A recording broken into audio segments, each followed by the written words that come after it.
రైతు గోస అంటోంది కమలం, రైతు గర్జన అంటోంది గులాబీ దళం, రైతు భరోసా అంటోంది హస్తం. తెలంగాణ రాజకీయం రైతుల చుట్టూ తిరుగుతోంది. దేశానికి పట్టెడన్నం పెట్టే అన్నదాతలు పండించిన పంటను అమ్ముకోలేక నానా అవస్థలు పడుతున్నారు. తెలంగాణలో రైతన్నల బాధలు వర్ణనాతీతం. రాష్ట్ర వ్యాప్తంగా మట్టి మనుషులు మళ్లీ రోడ్డెక్కారు. పాలకుల నిర్లక్ష్య వైఖరిని ప్రశ్నిస్తున్నారు. కొనుగోలు కేంద్రాల వద్ద చీమల దండులా ఒక్కొక్కరుగా చేరి రైతుల దండుగా మారిపోయారు. ఇంతకీ రైతులు ఎందుకు రగిలిపోతున్నారు? కేంద్ర రాష్ట్ర ప్రభుత్వాలు ఏం చేయాలి? రైతుకేది భరోసాపై ఇవాల్టి స్పెషల్ డిబేట్.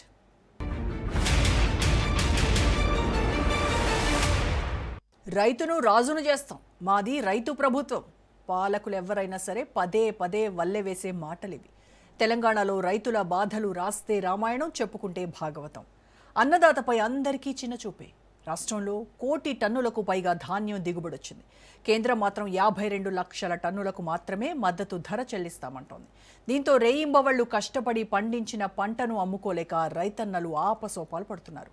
కొందరు రైతులు కొనుగోళ్ల కోసం రోజుల తరబడి నిరీక్షిస్తున్నారు. మరికొందరు అమ్మిన పంట పైసల కోసం ఎదురు చూస్తున్నారు.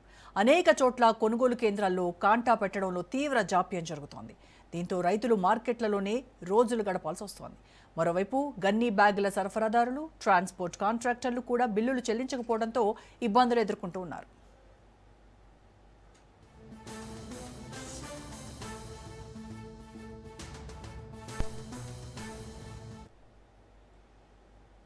రేవంత్ సర్కార్ నిర్లక్ష్యంపై విపక్షాలు ఆగ్రహం వ్యక్తం చేస్తున్నాయి. ప్రభుత్వ తీరును బీఆర్ఎస్, బీజేపీ లీడర్లు తప్పుపడుతున్నారు. తక్షణమే వరంగల్ డిక్లరేషన్ అమలు చేయాలని డిమాండ్ చేస్తున్నారు. ఇప్పటికే కాషాయ నేతలు రైతు బాట పట్టారు. ఇన్నాళ్లు ఢిల్లీ టూర్లు, ప్రెస్ మీట్లు, సోషల్ మీడియా కౌంటర్లతో సరిపెట్టుకున్న కమలనాథులు ఇప్పుడు మాస్ ఫార్మర్ పాలిటిక్స్లోకి ఎంట్రీ ఇచ్చారు. రైతు సమస్యలపై పోరుబాట పట్టారు.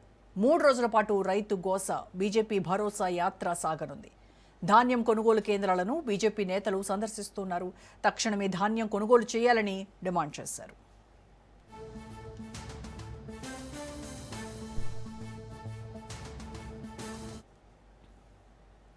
వడ్ల కొనుగోళ్ల అంశం రాజకీయంగా హీట్ పెంచుతోంది. 2 రోజుల్లో ధాన్యం కొనుగోళ్లు వేగవంతం చేయకపోతే ప్రభుత్వ ఆఫీసులను ముట్టడిస్తామంటూ డెడ్లైన్ విధించారు హరీష్ రావు.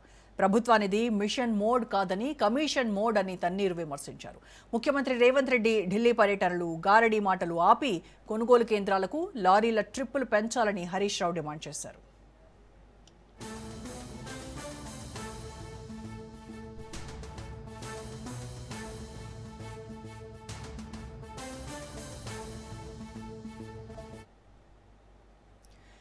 ఇక మోటార్లకు మీటర్లు పెట్టి ఉచిత విద్యుత్తును కాంగ్రెస్ ఎత్తేసే కుట్ర చేస్తోందని బీఆర్ఎస్ వర్కింగ్ ప్రెసిడెంట్ కేటీఆర్ ఆరోపించారు.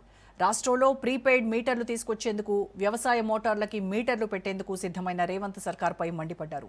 మోటార్లకు మీటర్లు రాకముందే, ప్రతి ఒక్కరి ఇంట్లో ప్రీపెయిడ్ మీటర్లు తేకముందే కాంగ్రెస్ పార్టీ ఫ్యూజులు తీసేయాలని కేటీఆర్ పిలుపునిచ్చారు.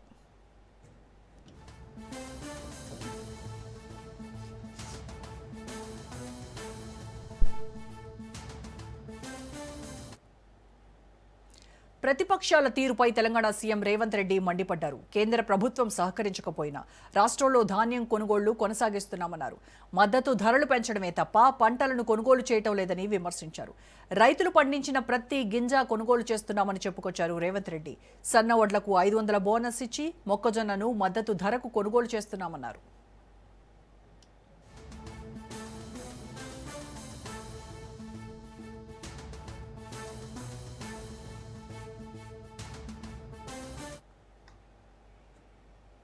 మొత్తానికి రైతు సమస్యలను ఆయుధంగా మార్చుకొని కాంగ్రెస్ ప్రభుత్వాన్ని కార్నర్ చేయాలని ప్రతిపక్షాలు వ్యూహరచన చేస్తున్నాయి.